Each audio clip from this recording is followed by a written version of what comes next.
சென்னை தேனாம்பேட்டை சைதாப்பேட்டை இடையே உயர்மட்ட மேம்பால பணிகள் தீவிரம். பணிகளை நேரில் ஆய்வு செய்தார் முதல்வர் மு.க.ஸ்டாலின்.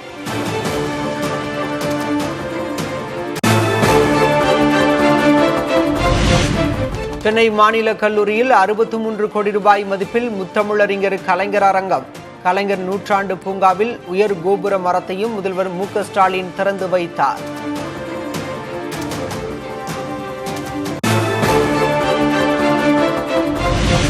சென்னை கிண்டியில் 118 ஏக்கர் பரப்பளவில் அமையவுள்ள சுற்றுச்சூழல் பூங்காவிற்கு முதல்வர் அடிக்கல். தமிழ்நாடு வேளாண் காடுகள் வளர்ப்பு கொள்கை 2026 வெளியீடு.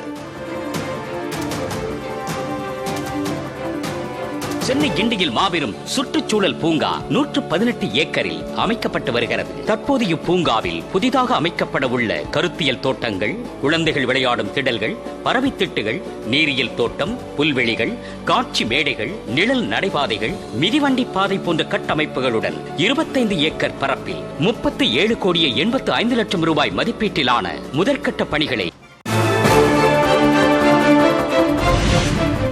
மகளிர் தொழில் முனைவோர் மேம்பாட்டு திட்டத்தை தொடங்கி வைத்து மானியம் வழங்கிய முதல்வர் ஸ்டாலின். 5 ஆண்டுகளில் 1 லட்சம் மகளிரை தொழில் முனைவோராக உயர்த்த திட்டம்.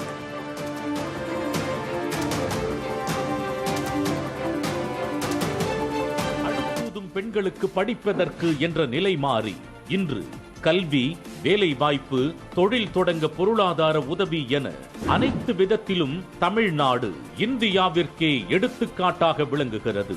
இது வெறும் நிதி உதவி திட்டம் அல்ல, தமிழ்நாட்டு பெண்களின் பொருளாதார சுயாதீனத்திற்கு ஒரு அமைதி புரட்சி.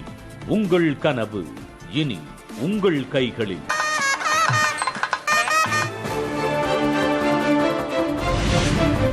மூத்த எழுத்தாளர்கள் 3 அரசு சார்பில் குடியிருப்பு ஒதுக்கீடு செய்து அரசாணை வழங்கிய முதல்வர் மு.க.ஸ்டாலின்.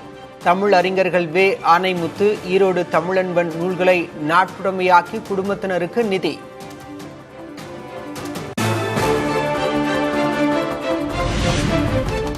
சென்னை தரமணியில் எம்ஜிஆர் திரைப்பட பயிற்சி நிறுவனத்தில் 39.33 கோடி ரூபாயில் படைப்பக வளாகம் திறப்பு. இந்து அறநிலையத்துறை சார்பில் மறுபதிப்பு செய்யப்பட்ட 500 அரிய ஆன்மீக நூல்களையும் முதல்வர் வெளியிட்டார். தரமணியில் அமைந்துள்ள தமிழ்நாடு அரசு எம்ஜிஆர் திரைப்படம் மற்றும் தொலைக்காட்சி நிறுவனம் வளாகத்தில் புதிய 3 படப்பிடிப்பு தளங்கள் இன்று திரைப்படத்துறையின் பயன்பாட்டிற்காக திறந்து வைக்கப்பட்டது. ரூபாய் 39.33 கோடி மதிப்பீட்டில் சுமார் 1,05,000 சதுர அடி நிலப்பரப்பில் உருவாக்கப்பட்ட இந்த வளாகத்தில் 18,733 சதுர அடியில் 150 அடிக்கு 100 அடி அளவில் ஒரு பெரிய படப்பிடிப்பு தளமும், தலா 13,396 சதுர அடியில் 2 படப்பிடிப்பு தளங்களும் ஆக மொத்தம் 45,525 சதுர அடியில் அமைக்கப்பட்டுள்ளது. அதிமுக பொதுச் செயலர் எடப்பாடி கே. பழனிசாமி தலைமையில் இன்று மாலை மாவட்ட செயலர்கள் கூட்டம். தேர்தல் பணிகள் குறித்து ஆலோசிக்க திட்டம்.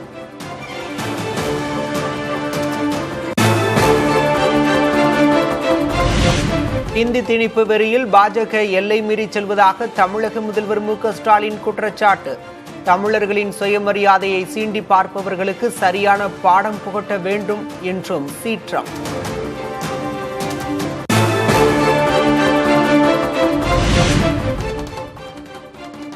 இந்தியை திணிக்கும் முயற்சியை கைவிட்டு சரியான தமிழ் பெயர்களை இடம்பெறச் செய்ய வேண்டும். திருச்சி மண்டல ரயில்வே அலுவலக நுழைவு வாயிலில் கர்த்தவியா திவார் என எழுதி வைத்திருப்பதற்கு முதல்வர் எதிர்ப்பு.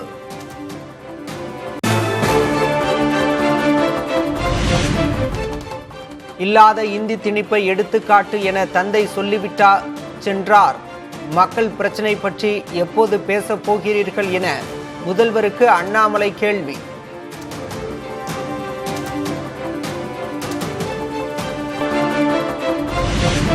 தஞ்சை தாவேக நிர்வாகிகள் கூட்டத்தில் பச்சை துண்டு அணிந்து மேடை ஏறிய விஜய். அடுத்த ஜென்மத்தில் விவசாய குடும்பத்தில் பிறக்க வேண்டும் என ஆசைப்படுவதாகவும் உருக்கம். எனக்கு இந்த அடுத்த ஜென்மம் மறுபிறவியை பற்றியெல்லாம் எனக்கு தெரியாது. அது உண்மை அப்படின்னா அடுத்த ஜென்மத்தில் நான் ஒரு விவசாயி குடும்பத்தில் பிறக்கணும்னு ஆசைப்படுறேன்.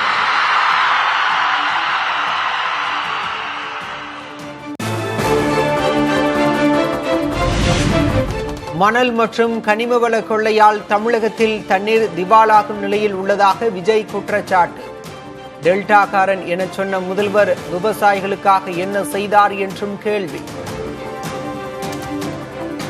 தண்ணி திவாலாக போகுது, மணல் திவாலாக போகுது, கனிம வளம் திவாலாக போகுது. மொத்தத்துல உங்க ஆட்சியில தமிழ்நாடு திவாலாக போகுது. அதனால மத்தவங்க மாதிரி நானும் டெல்டாக்காரன் தான் அப்படின்னு உங்க காதுல டால்டா ஊத்தலாம் நான் வரல.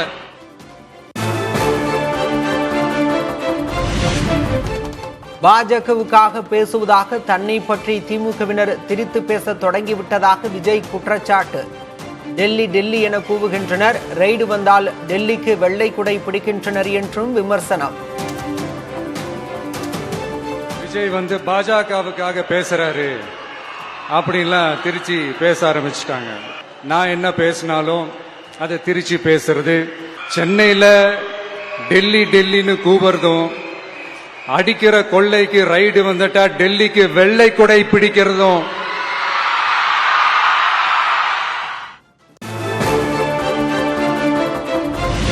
வெளியே அடித்துக் கொள்கிறார்கள், உள்ளே தங்களுக்குள் டீலிங் செய்து கொள்கிறார்கள். திமுக அதிமுக மீது விஜய் மறைமுக தாக்கு. ஒன்னு நீ இல்லனா நான் இல்லனா நீ இல்லனா நான். நமக்குள்ள வேற எவனும் நடுவுல வந்துடக்கூடாது. நீங்க இந்த விஜயம் முடக்கலாம், ஆனா ஒவ்வொரு வீட்டில் இருக்கிற ஒவ்வொரு விஜயையும் உங்களால முடக்கவே முடியாது.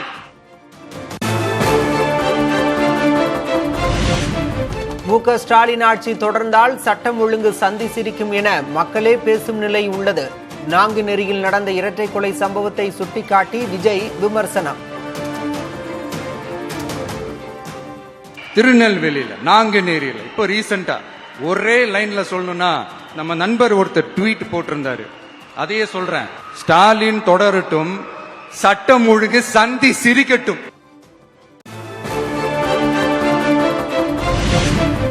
தொடர்ந்து ஆட்சி அமைப்பது என்பது கருணாநிதியால் கூட முடியவில்லை என குறிப்பிட்ட விஜய், ஸ்டாலின் வேண்டுமா விஜய் வேண்டுமா என்றும் தாவேக நிர்வாகிகளிடம் கேள்வி. அடுத்ததும் நாங்க தான் அப்படின்னு சிஎம் சார் சொல்லுவாங்க. அதெல்லாம் நடக்காது. 2வது முறை வந்ததெல்லாம் சரித்திரமே கிடையாது. ஆனானப்பட்ட அவங்க அப்பாவாலே முடியல. மக்களை நேசிக்கிற விஜய் வேணுமா, மக்கள் விரோத ஆட்சி நடத்துற ஸ்டாலின் சார் வேணுமா?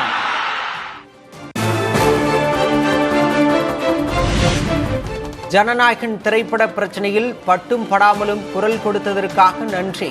தஞ்சையில் முதல்வரை குறிப்பிட்டு பேசிய விஜய். பழி மேல பழி போட்டு கரூர்ல ஆரம்பிச்சு நம்ம ஜனநாயகன் படம் ரிலீஸ் வரைக்கும். ஆனா அந்த ரிலீஸ் பிரச்சனையில நிறைய பேர் குரல் கொடுத்தாங்க. முக்கியமா நம்மளுடைய முதல்வர் அவர்கள் கூட பூசி மொழிகி பட்டும் படாம குரல் கொடுத்தாங்க. But what ever it is, குரல் கொடுத்த அவங்களுக்கும் மற்றவங்க எல்லாருக்கும் இந்த நேரத்தில் என்னுடைய நன்றியை தெரிவிச்சுக்கிறேன்.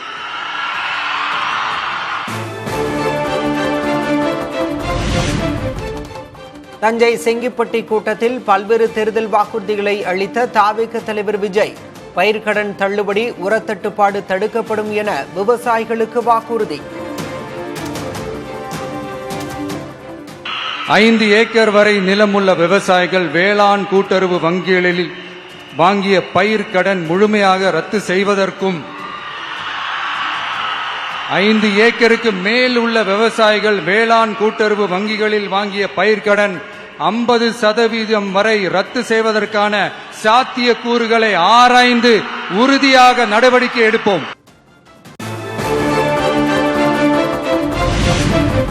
2 ஏக்கர் வைத்துள்ளோர், நிலமற்றவர்கள் குடும்பத்தில் உள்ளோரின் கல்வி செலவை அரசே ஏற்கும் என்றும் வாக்குறுதி. மீனவர்களின் பாதுகாப்பை உறுதி செய்ய உணர்வுபூர்வமான அழுத்தம் கொடுக்கப்படும் என விஜய் உறுதி. மானே, தேனே, பொன்மானே, இப்படிலாம் கடிதம் எழுதுறதெல்லாம் வேலைக்கே ஆகாது. ஒன்றிய அரசுக்கு அந்த உண்மையான உணர்வுபூர்வமான அந்த அழுத்தத்தை கொடுக்கணும். நம்ம மீனவர்கள் மேல அவங்க கையே வைக்க கூடாது, கையே வைக்க விடக்கூடாது. அவங்களுக்கான அந்த பாதுகாப்பு பக்காவா இருக்கணும். அதுதான் நம்மளுடைய ஒரே அஜெண்டா.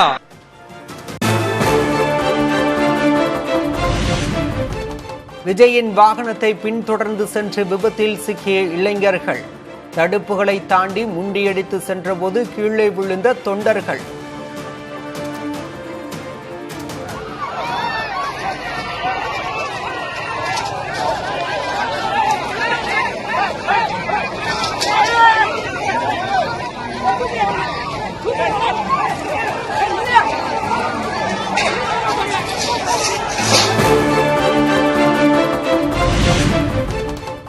திமுக காங்கிரஸ் இடையே இரவிலும் நடைபெற்ற ஆலோசனை. சட்டமன்றத்தில் 30, ராஜ்யசபா 1+1, உள்ளாட்சியில் 20% இடங்களுக்குள் நிற்கும் பேச்சுவார்த்தை.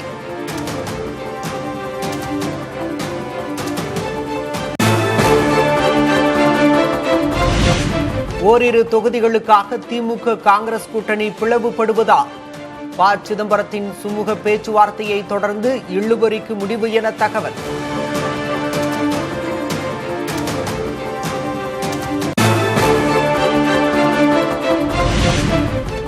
கட்சியின் தலைமை எடுக்கும் முடிவில் விருப்பம் இல்லை என்றாலும் அதை ஏற்பதே கடமை. திமுக காங்கிரஸ் இடையே இன்று மீண்டும் பேச்சுவார்த்தை நடைபெறவுள்ள நிலையில் மாணிக்கம் தாக்கூர் பதிவு.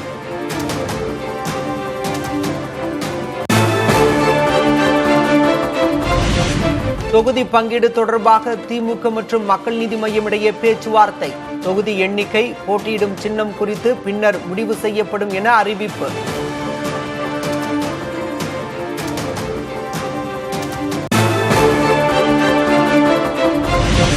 9 அம்ச கோரிக்கைகளை முன்வைத்து பல்வேறு இடங்களில் வருவாய்த்துறை ஊழியர்கள் சாலை மறியல். போராட்டத்தில் ஈடுபட்ட 1000க்கும் மேற்பட்டோர் கைது.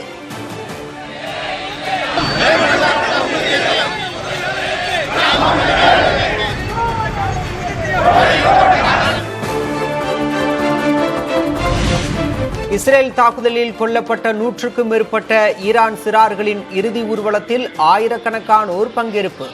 ஒரே குடும்பத்தைச் சேர்ந்த 3 குழந்தைகளும் அருகருகே அடக்கம் செய்யப்பட்ட நிலையில் உருக்கம்.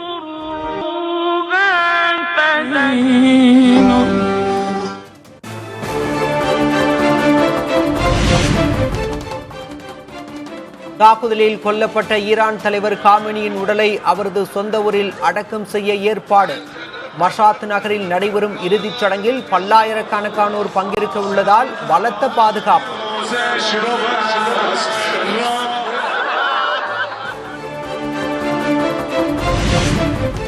ஈரான் முதலில் தாக்குதல் நடத்த திட்டமிட்டதே காமெனி கொல்லப்பட்டதற்கு காரணம். ஆபத்தை தடுக்கவே முன்கூட்டியே தாக்குதல் நடத்த உத்தரவிட்டதாகவும் அமெரிக்க அதிபர் ட்ரம்ப் விளக்கம்.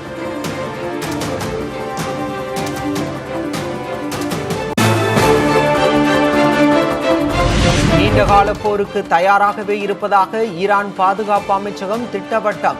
சில வாரங்களில் போர் முடிந்துவிடும் என ட்ரம்ப் கூறியிருந்த நிலையில் பதிலடி.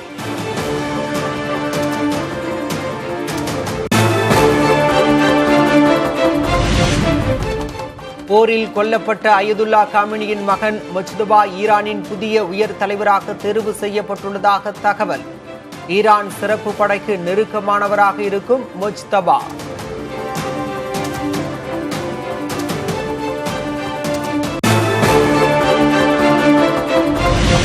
ஹோர்முஸ் நீரிணை மூடப்பட்டதால் பாரசீக ஓமன் வளைகுடா பகுதிகளில் 1109 மாலுமிகளுடன் 37 இந்திய கப்பல்கள் சிக்கி தவிப்பு. இந்திய கடற்படை வெளியுறவு அமைச்சகத்துடன் இணைந்து மாலுமிகளின் பாதுகாப்பை உறுதி செய்ய மத்திய அரசு நடவடிக்கை.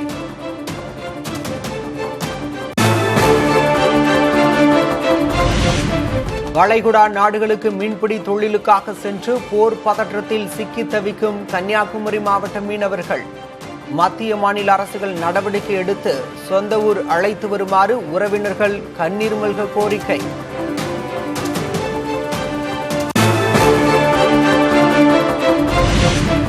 மேற்கு ஆசியாவில் சிக்கியுள்ள இந்தியர்களை தாயகம் அழைத்து வர மத்திய அரசு தொடர்ந்து நடவடிக்கை. இன்று ஒரே நாளில் 58 சிறப்பு விமானங்கள் இயக்கப்படும் என அறிவிப்பு.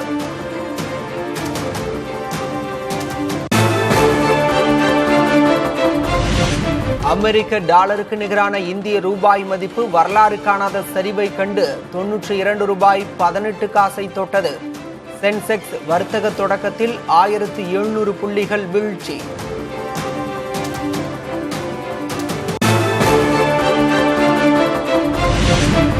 சென்னையில் தொடர்ந்து 3வது நாளாக குறைந்த தங்கம் விலை. சவரனுக்கு 2120 ரூபாய் குறைந்து 1,21,600 ரூபாய்க்கு விற்பனை.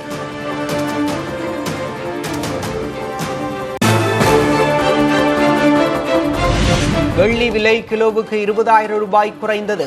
சென்னையில் 1 கிலோ வெள்ளி 2,95,000 ரூபாய்க்கு விற்பனை.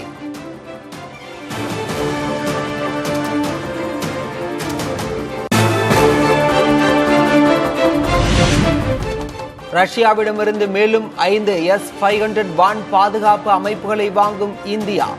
ஆபரேஷன் சிந்தூரின் போது எதிரி ஏவுகணைகளை சமாளிக்க வெகுவாக உதவிய S-500 பாதுகாப்பு அமைப்பு.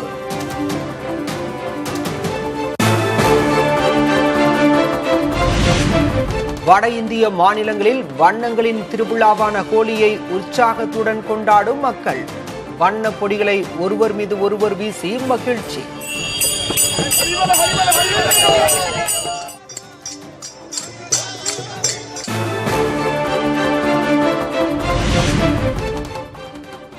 சென்னை சவுகார்பேட்டையில் களைகட்டிய ஹோலி பண்டிகை. வண்ண மலர்களை தூவியும் இனிப்புகள் பகிர்ந்தும் கொண்டாட்டம்.